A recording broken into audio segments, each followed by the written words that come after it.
تماشای تاجیک. ببینیم در این رقابت چی خواهد کرد.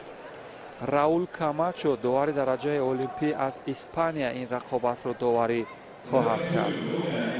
یادآور میشم که هر دو ورزشگر در فرم معمولی خود باید قرار داشته باشند، چون که در آخرین رقابت‌های فصل‌های جودوی جهانی هر دو هم از خود درک دادن با اقتدار تمام. هم مانوئل لامباردو و هم بهروز خواجه‌زاده با اقتدار تمام ظاهر شده بودند. برتری جودو تیوی را ببینیم 92% برتری رو به لامباردو دادند و 8% و بهروز خواجه‌زاده. ولی بهروز خواجه‌زاده که یک ورزشگر پرتابکار هست در بخش سراپا در بسیار حالت‌ها برتریت دارد، اینجا امیدوار است که به پیروزی میرسد. از 103 رقابت در 58 بهروز خواجه‌زاده پیروزی دارد از فصل‌های گذشته جودوی جهانی. کار را در بخش نوازه باید تمام ببینیم چگونه لامباردو رو چرخش میدهد به این وسیله و از اصول‌های دردناک اگر استفاده هم کند بر سود بهروز خواهد بود. موقعیت بسیار موافق بهروز خواجه‌زاده در بخش اصول‌های دردناک خیلی نزدیک است. این کار رو اگر تواند کار در همینجا تمام خواهد شد. ولی مانوئل ببینید چگونه به سختی از یک وضعیت مشکل رها می شود. در اصول‌های کار در زمین هم خیلی توسعه یافته بهروز خواجه‌زاده. بدن لامباردو در اینجا توجه به لحظه در آمد که در بخش اصول‌های کار در زمین یک شانس بسیار غیر چشم داشته را به بهروز خواجه‌زاده واگذار کرد. اصول فن خودانداز با پشت بهروز خواجه‌زاده یک بار دیگر از همان اصول‌های دردناک و بالاخره اینجا چندان موقع ورود برای اصول‌های دردناک مشخص نبود. از بخش سراپا رقابت رو ادامه خواهند داد. بهروز خواجه‌زاده هم تا اینجا نسبت به مانوئل لامباردو پرکارتر بود و با دلیل کمکاری باید به مانوئل لامباردو شیدو میدادند.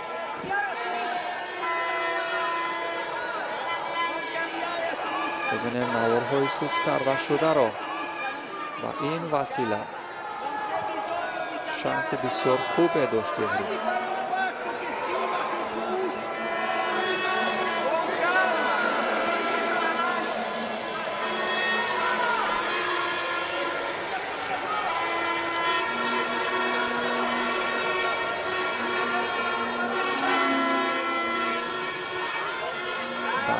مبارزه برای قپیدن و هر دو شیدو.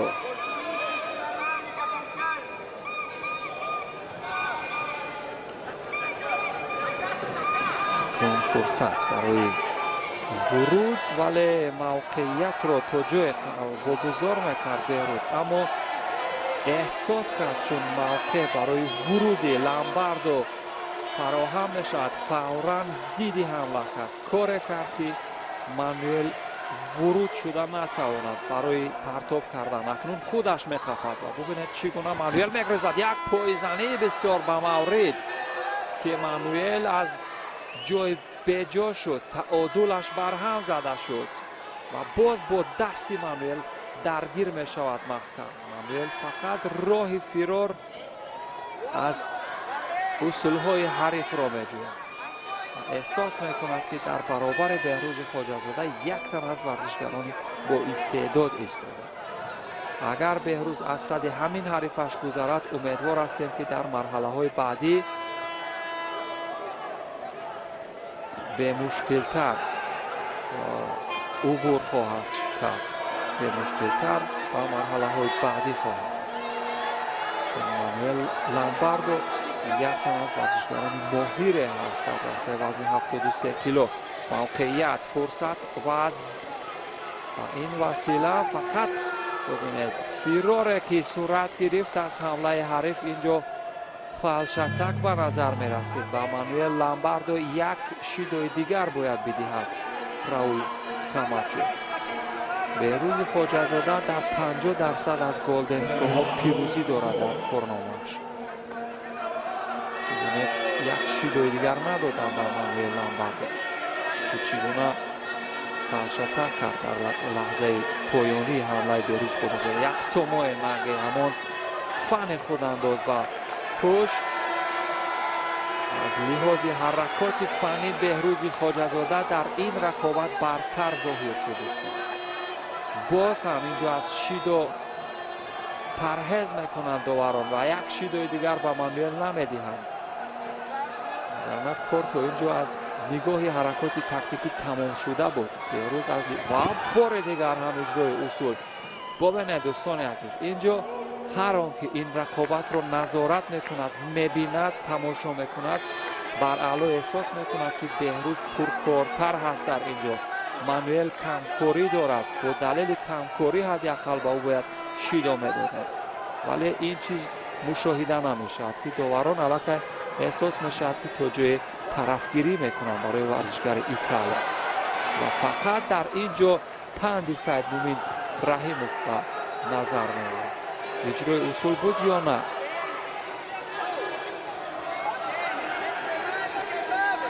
بله، کمکاری را اکنون به اینابت میگیرند و نتیجه بر سود بهروز خواجه‌زاده است. دوستان عزیز، به همین روش ادامه دهد. اگر با و یک عملکرد جذابی پانه را ببینید، بهروز خواجه‌زاده رقم زد، حیرت زده شد مانوئل لامباردو. خیلی جذاب و دیدنی. احسن، این ایپان یکی از ایپان‌های بهترین در روز دوم خواهد بود.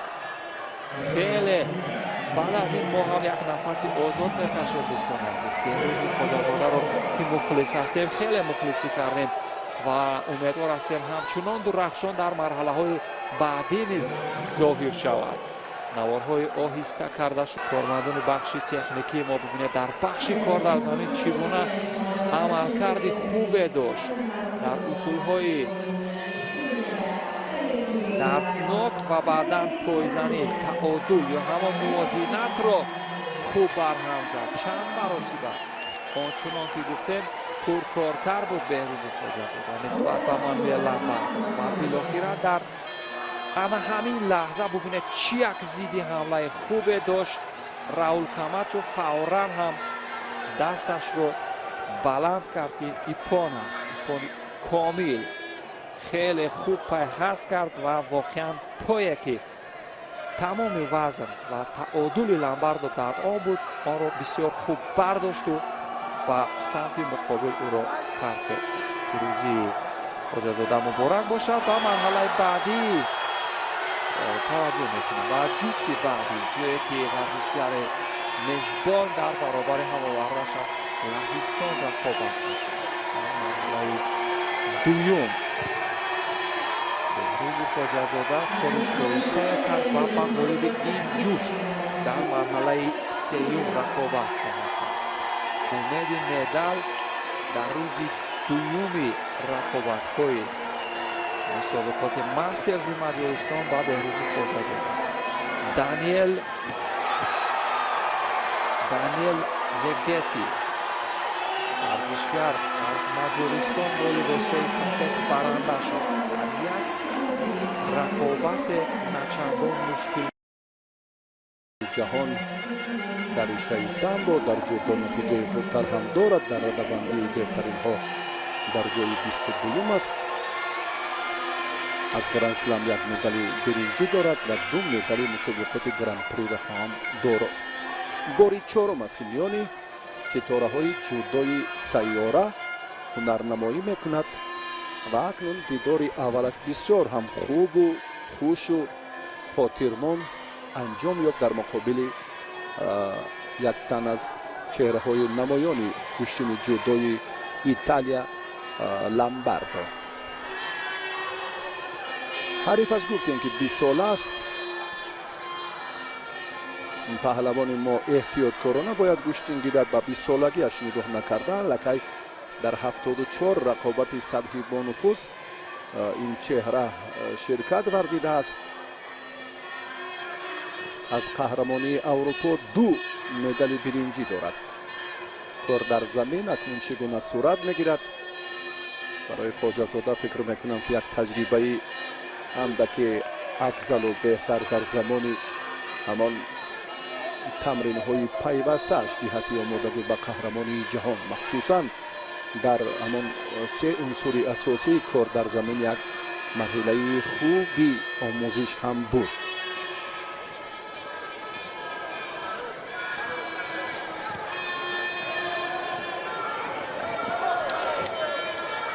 хоҷазода дар ин раванд омодааст ки боз ҳам беҳтар худро нишон диҳад, чун гуфтем ки кор дар замин барои хоҷазода ин амалҳо бегона нестанд. ҳарчанд ки муваффақ нашуд, аммо таваҷҷӯҳаш барои истифодаи ҳамин усулҳо хеле хуб ба назар мерасад.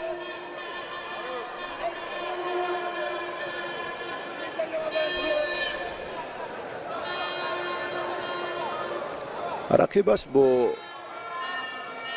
варзишгари Полша дар дидори пешин ғалабаро ба даст овард. ҳоло хоҷазода ба ростӣ ҳар тавре ки хоҳад, ҳар тариқе ки хоҳад, махсусан дар партофтҳои кор дар замин таваҷҷӯҳ мекунад. инҷо довар ҳам як лаҳза таваққуф кард ва амри матеро нишон дод ки кор дар замин ҷараён нагирад,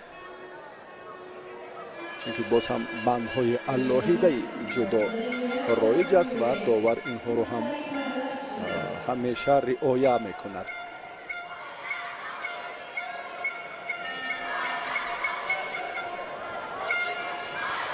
беҳрӯз ҳоло аз ин лаҳзаҳое ки мебинем бо бисёр ҳам назорати ҷиддӣ, боз ҳам ҳаракате ки инҷо мехост ой ба самти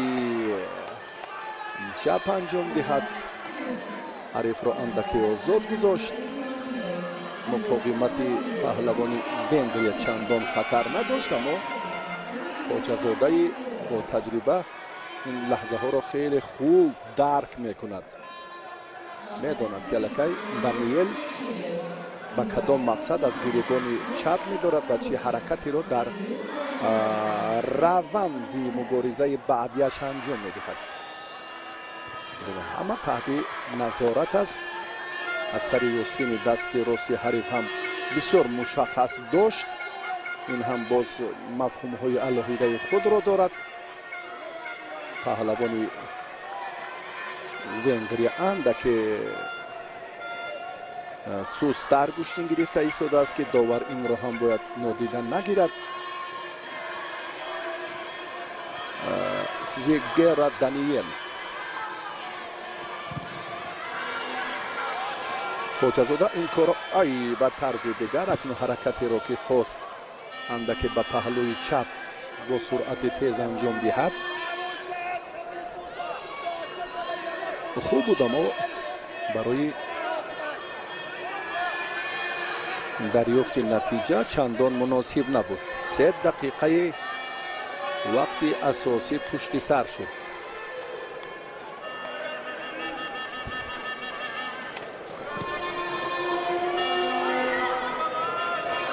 ҳоло дар амалӣ паҳлавони тоҷикистон андаке таваққуфро мушоҳида кардем. ба ҳамин хотир боҳогузорӣ нашуд. кор дар замин, яъне боз ҳам осеб додан, таслим намудани рақиб барояш имконпазир аст, аммо ҳарифаш аз ин ҳолат ва мушкилӣ ҳам буд раҳо ёфта.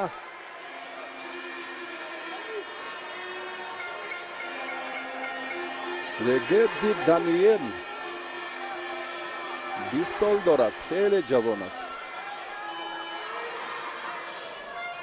хоҷазода таври бале инҷо ҳам як кӯшиши дигари ғайриоддии худро манзур кард, аммо дар нигоҳдошти фосила чандон кораш муносиб анҷом наёфт. дигар бора ҳам хоҷазода метавонад ки акнун ба ҳамон унсури дигар, ба ҳамон равияи кор дар замин таваҷҷӯҳ кунад. дасти рости ҳарифро ҳамчун фурсат буд интихоб кунад, аммо чунин ҳолатҳо боз ҳам фурсатҳои суратафзоиро аз паҳлавони мо тақозо мекард. дар вақти асосӣ ғолиб муайян нашуд. акнун барои имтиёзи тиллои паҳлавонони тоҷикистону венгрия дар ин мусобиқоти бонуфузи ситораҳои ҷудои сайёра рақобатро идома хоҳанд дод.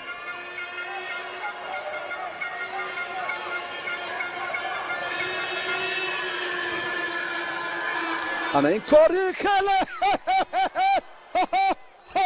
хеле муҳим буд. баробари аз боло доштан эҳсосе пайдо шуд ки ҳозир ин лаҳза ҳам хоҷазода метавонад ки як ҳаракати як усули ҷолиби бобоии сари севҷиро дар ҷудо амалӣ созад ва воқеан ҳам ин корро паҳлавони 28 солаи тоҷикистон айни муддао анҷом доду моро хушҳол кард. муборак бошад. хеле ҳам дар сатҳи баланд аҳсанаш мегӯем.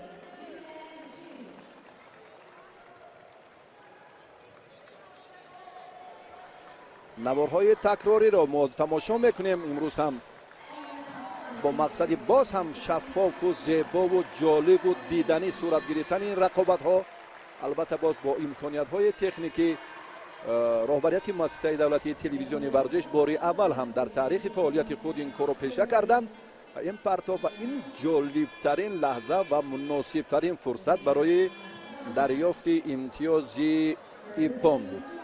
қаблан мо дар марҳилаҳои муқаддамоти мусобиқоти сатҳи бошукӯҳ чунин имкониятро надоштем ва шукр аз фазои озоди ватани маҳбуб ва пешрафти технологияи муосир ки мо аллакай ин корро роҳандозӣ кардем. паҳлавони швейтсария дар даври аввал озод буд. дар зергирӯҳи би христоф варзишгари болғористонро мағлуб кард. дар даври дуюм исмагуловро дар даври сеюм шикаст дод. хоҷазода бо хилъати кабуд ба майдон меояд. дар дидори аввал озод буд хоҷазода. ламбардо ҳарифи ӯ аз италия буд дар даври сеюм. дар марҳилаи чорум паҳлавони тоҷик сегедиро мағлуб кард, паҳлавони венгрияро.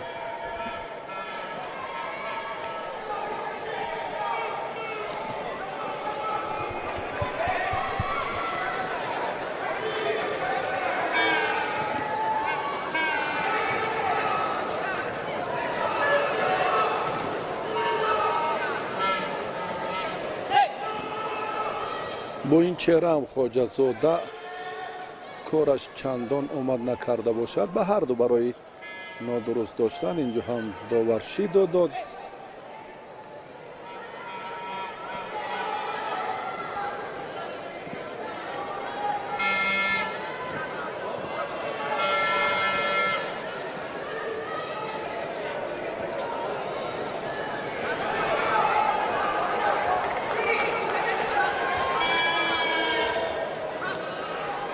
беҳрӯз ҳам медонад ки ҳарифаш хеле соҳиб таҷриба ва дар иҷрои чанд усул метавонад хатарҳои зиёд биёрад. аз ин нуқтаи назар бисёр эҳтиёткорона амал мекунад.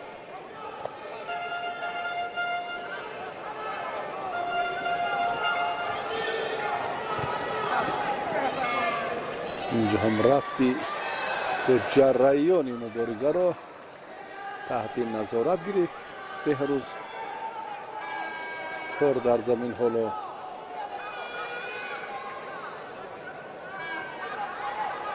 ҷараён нагирифта истодааст, чунки хоҷазода бисёр тар мехоҳад ки пои рақибро дар ин ҷараён боз ҳам мушаххас дорад ва ҳолати мушкилро ҳарчи зудтар бартараф созад. чунин ҳам кард.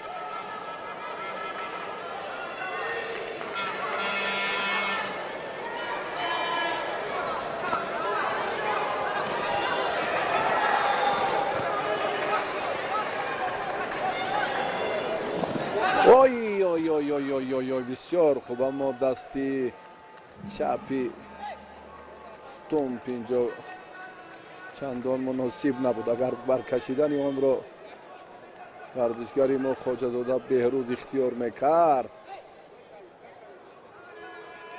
آنگاه همون سخن معمولی عملی میشد. نوران علی نور میگردید.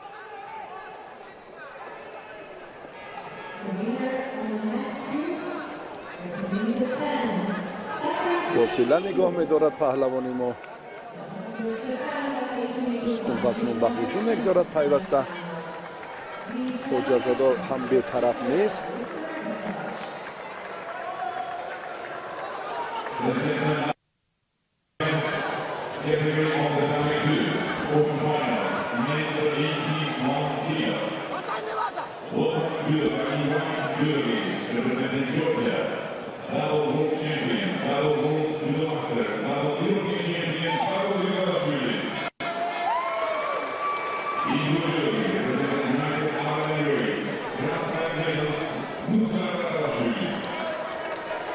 کوششی آخرین این ورزشگری ما در مقابل استومپ، یک تن از چهره های نمایان جدای سیاره که در رده‌بندی بهترین ها در مقام دوم است. خیلی خوب بود.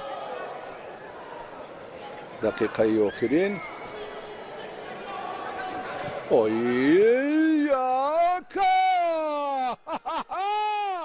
وزاری کجا؟ انا این وزاری واقعا همه این جرأت و توانی عزیزی تو جی کیستان ها ها ها آها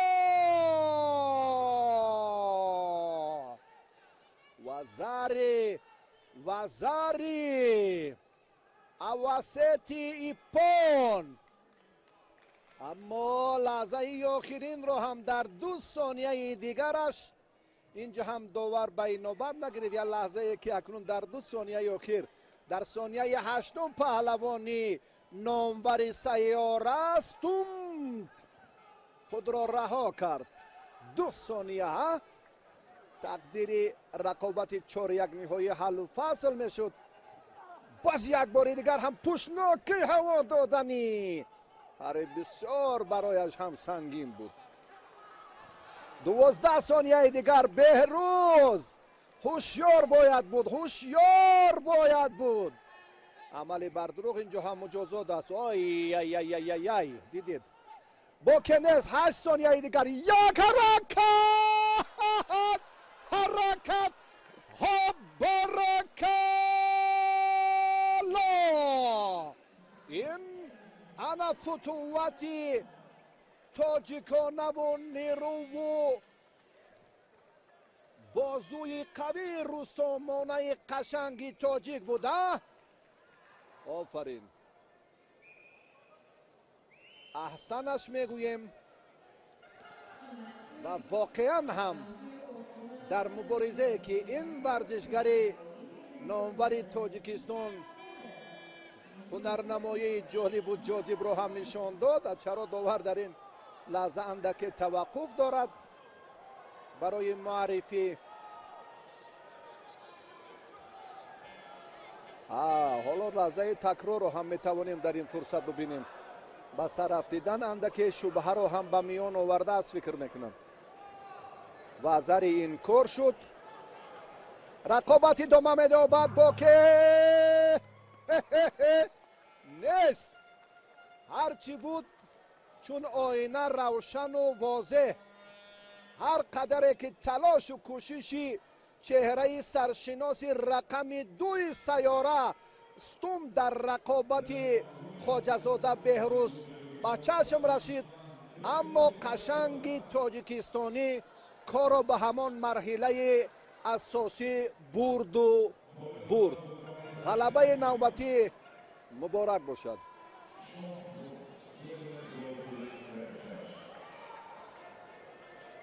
حریف پهلوان ما بسیار هم در رقابت هایی که چون دیدیم یک هنر والا و شایسته نشان داد. مای سال 2023 در شهر دوحه قطر با گرفتن عنوان قهرمانی این چهره номошнои ҷудои сайёрастум Нилс мушарраф гардида буд, аммо зери чанголи ин абармарди ҷудои тоҷик ой ин ҳолате буд ки вазариро инкор кардам ва баъдан оҷиз монд ва варзишгари мо тавонист ки ин натиҷаро то ба охир нигоҳ дорад. Бо як вазари варзишгари Тоҷикистон аз ин марҳилаи чорякниҳоӣ натиҷаи дилхоҳро ба даст оварду ба марҳилаи нима ниҳоӣ рафт. муборак бошад.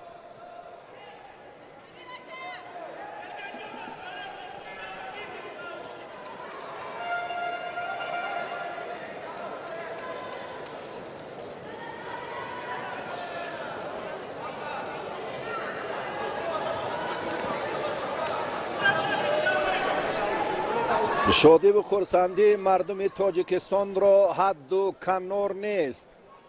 чунин ҳам бояд бошад.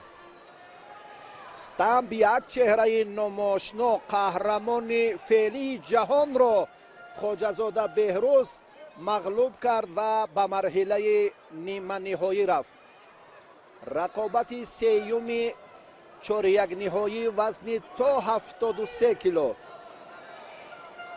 шаудата паҳлавоне ки 31 сол дорад ин чеҳраи гурҷистонӣ ба лаҳзаҳои хеле ҳассосу ҷолибу диданиву ибратбахш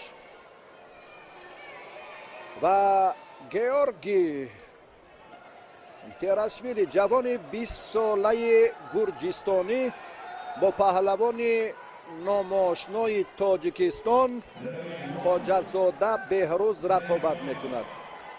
ва георги ёдовар мешавем ки дар қаҳрамонии ҷаҳон соли борс апрели августи соли 2022 миёни ҷавонон то марҳилаи ниҳоӣ рафт, ҷои дуюмро гирифт.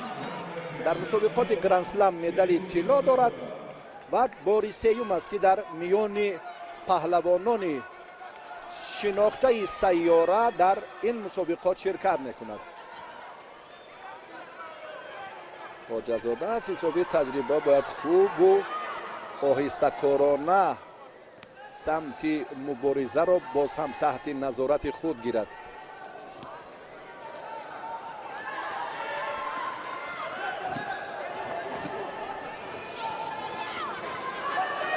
варзишгари мо 95 рақобати нуфузи байналмилалӣ доштаро то ин муддат анҷом додааст. бори чорум аст ки дар миёни ситораҳои ҷудои сайёра ҳунарнамоӣ мекунад.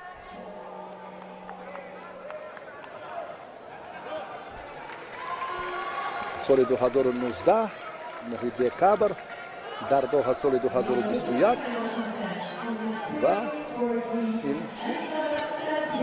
бори сеюм мазарат, ин бори сеюм августи соли 2023 ва айни замон ин лаҳзаҳоро ҳам мо дар ҳолатҳои хеле ҳассос мушоҳида мекунем. кор дар замин чӣ гуна сурат мегирад. гуфтем аз он мактабе ки аз он тамринҳое ки аз овони наврасӣ шурӯъ кард ва ҳамон заминагузории кори имрӯзаи Садриддин Нобидов дар партер ҳам ҳамон овони наврасӣ ва ба гузашти ҷавонӣ хеле ҳам мушаххас ва равшану возеҳ буд ки ин чеҳра дар қаҳрамонии ҷаҳон ба гирифтани унвони қаҳрамони ҷаҳон мушарраф гардид.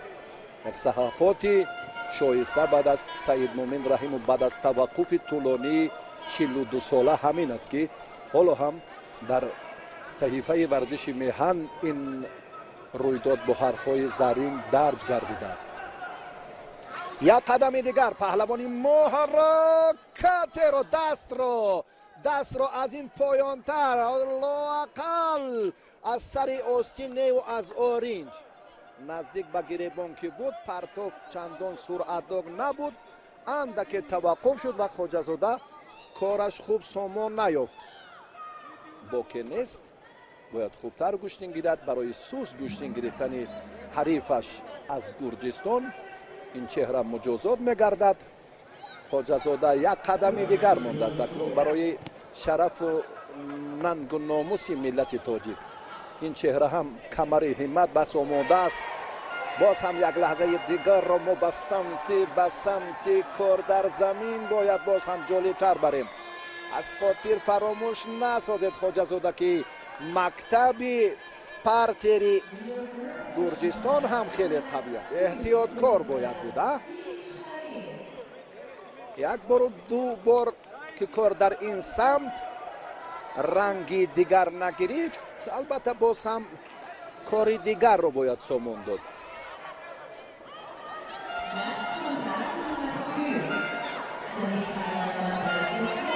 یکمین دقیقه دیگر خواجه‌زاده اندک لحظه که برای داشتن حریف هم برای فرصتی باز مناسبی آسیب دادن دستی راست حریف فراهم می شود و از این ورطه باز کوشش میکند که پهلوان 20 ساله گرجستانی رها یابد. خیلی وضعیت خطرناک بود برای پهلوان گرجستانی. امکان پذیر بود برای دریافت امتیاز وزری و این حالت هم اکنون بدون موفقیت پشت سر شد. خواجه‌زاده پشت سر رقیب حرکت را اینجا باز هم در روند عمل از پشت گریبان حریف داشتن و بعدا چون به هلوک داخل توجه کرد فشار آوری با صورت افزایی اینجا هم تقاضا همین است که کار بهتر انجام می‌یافت برای بهروز خواجه‌زاده. کوشش‌های پهلوان ما خیلی خوبند. احساس باز بهتر شدن جریان سبقت نیمه نهایی الکی هست. دقیقه آخرین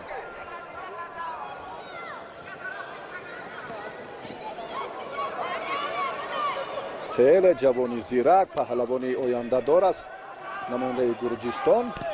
خواجه‌زاده در این مورد هم یک حرکت دیگر را عکس عمل را اجرا کرد، اما تیراسویلی خود را بسیار با آسانی کنار گرفت. نمیگذارد که در پارتر باز هم کار سرعت دیگر گیرد. این حالت ها را بسیار خوب و با مورد و سری وقتی دفاع میکند پهلوان گرجستانی و در مجموع حرکت های بیشتری ورزشگری و حمله های پهلوان ناماشنای تاجیکستان خواجه‌زاده بهروز زیادم. 3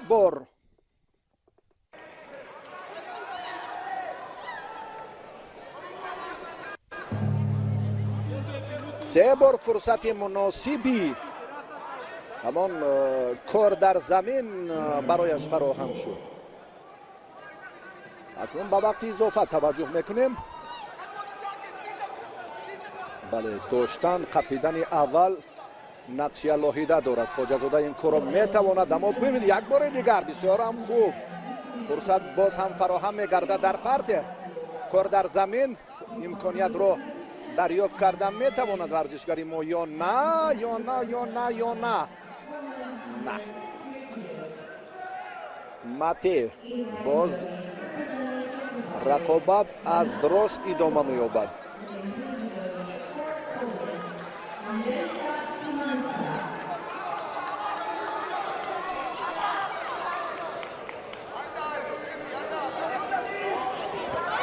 گیورگی باز هم در حرکتش خوشبختانه اشتباه بود. نگاه داشتن فاصله لازمه و بهروز هم در این روند خیلی خوب آماده بود برای رفع چنین مشکلات. نزدیک شدن لازم است یا چی کاری را سامان دادن لازم است. باز هم پهلوان گرجستانی روندی مبارزه را دیگر بار هم موج تازه داد. این حالت به بهروز خواجه‌زاده باز هم بار پنجم است که کشمکشی ها برای دریافت فرصت مناسبی کار در زمین به وجود می آید. خواجه‌زاده می خواهد این مراتبه هم دستی راستی گیورجی را باز هم مشخصا دارد فشار آورد، اما نتوانست. دقیقه دومی وقتی ایلوواگی یک قدم دیگر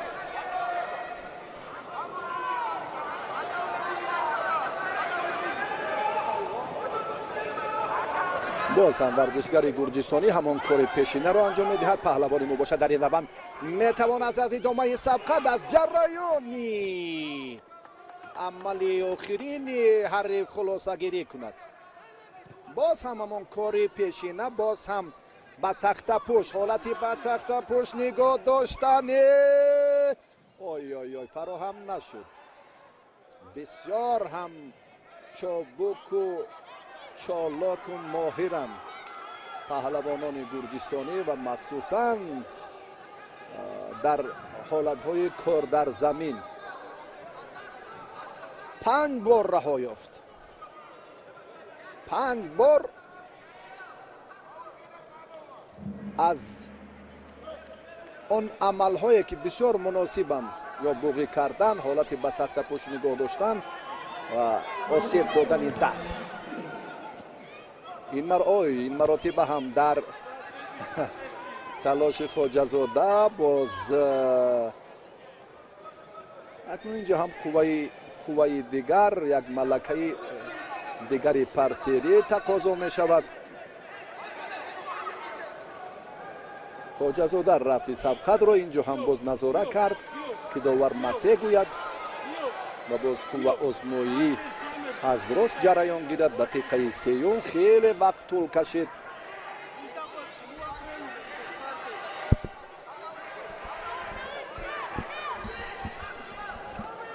داور نفری پسیو رو هم معین کرده نمیتواند. در عملهای گیورجی همینجا خیلی مسئولیت خوب به نظر میرسد. حالا پیدا میشود یک لحظه که هر کسی حرکت میکند، اون تجربه که بیشتر در مسابقه های سطحی با شکوه بین المللی به کار می آیند، حالا چندان زمینش هم خوب فراهم نمی شود. البته اینها یکدیگر را فهمیدند که کدام سمت را اختیار کنند و چی کار را برای بهبودی و دریافت امتیاز طلایی به سامان رسانند. یک حرکتی ورزشگری ما به اصول سری کتف اعتبار داد، رفتی سبقت را به خیلی خوب تیزانید، اما باز هم برکشیدن دست و نزدیک شدن فکر میکنم به نفع کار بود. باز هم پشتناکی اینجا پرتافت خواست که گیورجی انجام دهد، بختش آمد نکرد خوشبختانه. داور حالا ببیند نمیتواند که در این جریان نفری پسیو را باز هم خواجه‌زاده این حالتی که دیگر باره پرتافتی نه امتیاز نیست، به شکم افتید. کتفش اندک تکیه به حالتی همون دلخواهی ما نبود راستی، اما خوب بود، حرکت اندک بهتر بود. سلسله هجوم های ورزشگری ما فکر میکنم زمینه باز مجازات شوی پهلوانی گرجستانی رو به میان میارد یا نه. حالا کمربند رو درست کند، رفتی سبقت را داور باز دیگر باره نظارت میکند. البته تکرار کردن لازم، یعنی حمله ها رو بیشتر نمودن لازم. دو کوشش بهتری ورزشگری تاجیکستان رو دیدیم. بسیار رقابت طولانی با شدت تقدیرساز هم گویم. باز یک بار دیگر باز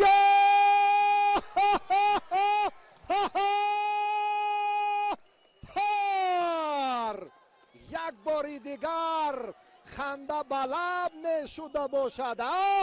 انا این خنده بلب و تبسم در لبان مردم تمدن آفرین تاجیکستان. احسن و آفرین. بارکالله عزیزی مردم تاجیک، پهلوان نامور کشور خواجه‌زاده بهروز مبارک باشد.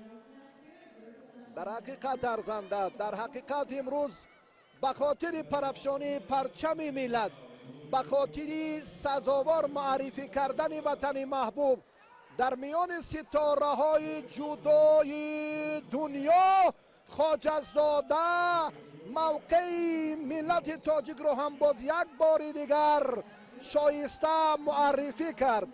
قدمی که گفتیم به فینال راه یافتنش اکنون باز هم مستحکمتر و استوارتر و شایسته شد. موفقیت مبارک باشد. در تاریخ بار اول این چهره نامور میهن، این پهلوان زبردست تاجیک خیلی هم به دلها نشاط و شادکامی آورد و قلب‌های میلیون ها نفر تماشابینان تلویزیون ورزش رو به تسخیر آورد.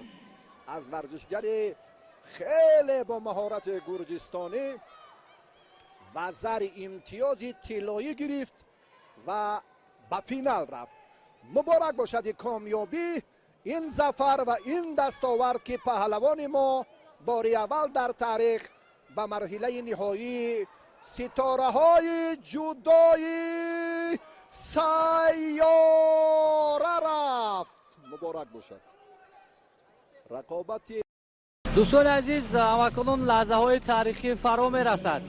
بهروز خواجه‌زاده و سویچی هاشیموتو با هم نیروسنجی میکنند. بهروز خواجه‌زاده در مقام 22 رده‌بندی قرار دارد و هاشیموتو باشد در مقام 8 در رده‌بندی جهان قرار میگیرند. دو مرتبه میانی همدیگر واخوردند که هاشیموتو بهروز خواجه‌زاده رو تسلیم کرده بود در قهرمانی جهان 2023 و در پاریس گرند اسلم 2020 و این همراهی تعیین نموده هر دو پهلوانان است. بهروز خواجه‌زاده مرحله اول آزاد بود. مانوئل لامباردو را از ایتالیا شکست داد. دانیل شگیدی را از ونگریا تسلیم کرد. نیل ستام قهرمان فعلی جهان را تسلیم کرد و در مرحله نیمه نهایی باشد گیورگی تراشویلی را از صد روی خود بیرون کرد و ایوانا بابیچ از این رقابت را البته حکمی میکند. هاشیموتو باشد در مرحله اول آزاد بود. از در گروه دی چنپوچیر را شکست داد. از بوغولیستان شهرام احدوف را تسلیم کرد. اکیل گیاکوف را تسلیم کرد و در مرحله نیمه نهایی باشد مروجان یولدوشوف را هم از صد روی خود بیرون کرد و این هم بهروز خواجه‌زاده است. دوستان عزیز، جوانی خوشقد و قامت تاجیک آن نفره که البته امروز با یک هنر شایسته کشور ما را هنرنمایی میکند. این هم باشد سویچی هاشیموتو ژاپنی که بر مقابل بهروز خواجه‌زاده نیروسنجی میکند. 31 سال دارد هاشیموتو و پهلوانی ما باشد 28 سال. چون گفتیم قبلا هم که میانی همدیگر دو مرتبه واخوردند. در پاریس گرند اسلم 2020 در مرحله 4-1 نهایی با 3-6 بهروز از حریف شکست خورد و در دور سوم قهرمانی جهان 2023 هم از هاشیموتو شکست خورد. بهروز خواجه‌زاده جداگی سفید به بر کرده است. هاشیموتو باشد با جداگی کبود. همکنون رقابت شروع می شود. بهروز سراول از گریبان داشت و همکنون تلاش میکند برای حرکت. البته بر مقابل وطندار جدا هنرنمایی کردن خیلی دشوار است، ولی تا به مرحله نهایی رسیدن برای بهروز البته که یک راهی خیلی مشکل بود و در فینال هم میتواند که هنر ارزنده نشان دهد. دوستان عزیز، هاشیموتو از قهرمانی جهان یک نشان طلا، 2 نقره 3 برنجی دارد. از ماسترز همین مسابقه که هنرنمایی میکند 3 نشان طلا و 1 نشان نقره هم دارد. 6 نشان طلای فصل گرند اسلم ها را دارد. ببینید چگونه یک پهلوانی خیلی قوی اراده و پهلوانی بسیار هم серҷоиза бар муқобили беҳрӯз хоҷазода ҳунарнамоӣ мекунад. Аммо инҷо гап сари он меравад ки ба ҳамин мусобиқа паҳлавонон то куҷо омодагӣ диданд. Хуб, ҳамон сари остин доштану ҳаракатҳои нодуруст ба ҳарду Иона Бабик шидо дод. Ин албатта хуб аст, чун қаблан ҳам гуфтем дар гранд-слами Париж 2020 рақобат хеле пуршиддат буд. Билохира шидоҳо кори умуман тақдири ин рақобатро ҳал кард. Намегузорад Беҳрӯз ба Ҳашимото ки акунун ин ҳам ҳамон канданҳову гӯшти нагирифтан ба ҳарду шидои дуюмро меорад. Ин бисёр ҳам хатарнок аст. Бояд акунун фаъолӣ бештар шавад. мавқеият барои Беҳрӯз. Ай партоф инҷо лозим буд, вале мо мегӯем аммо ин майдон аст. Ҳашимото ватандори ҷудо аст. бар муқобили ҷопониҳо албатта ҳама вақт мушкил аст барои дилхоҳ паҳлавон рақобат кардан. дӯстони азиз, Беҳрӯз Хоҷазода дар қаҳрамонии ҷаҳон мақоми панҷум дорад. соли 2019 аз мусобиқаи мастерс бори сеюм аст ки ширкат мекунад. соли 2019 21 ва ҳамакунун 23.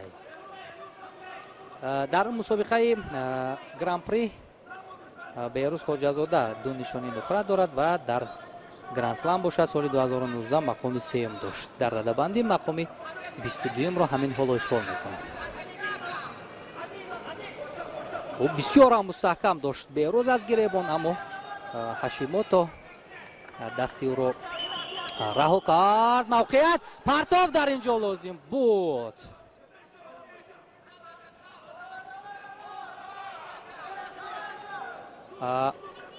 бисёр ҳам мавқеи хубро ин ҷо ишғол мекунад Беҳрӯз, аммо чун мактаби бузурги ҷопониҳо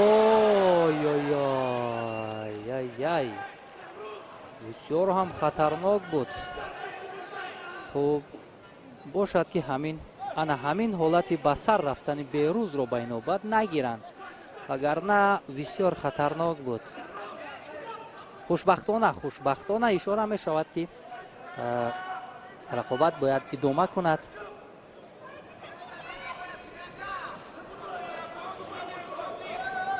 албатта дар он ҷо садои ҳам мешавад ки Беҳрӯз гӯштингир, Беҳрӯз ин тавр он тавр. ин ҳам ҳамон паҳлавонони дигари тоҷикистонӣ ҳастанд ки аз ҳамон минбари толор садо мекунанд.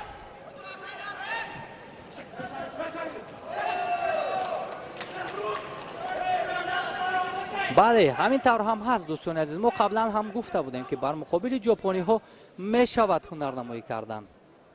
аммо ин ҷо чиро қазоват мекунад ин довар? На, чаро ин гуна чаро ин гуна? махсус дар ҳамин ҳаракати охир Беҳрӯз Хоҷазода фаъол буд. бале, чӣ илоҷ? хуб, боке нест дӯстони азиз. бори аввал аст ки дар корномаи худ Беҳрӯз Хоҷазода нишони нуқраи мусобиқаи мастерсро ба гардан меовезад. ин ҷо ҳам албатта фурсати хубе дошт Беҳрӯз. ҳунарнамоияш хуб ҳам буд, метавонист ки нишонтилоӣ шавад, аммо бар муқобили Ҳашимото душвортар буд. ба ҳамин тавр дӯстони азиз, Беҳрӯз Хоҷазода тавонист ки ба таври арзанда имрӯз кишвари моро муаррифӣ кунад ва билохира соҳиби нишони нуқра гардид. таваҷҷӯҳ мекунем ба ҳамон ҳаракатҳое ки ҳарду доштанд.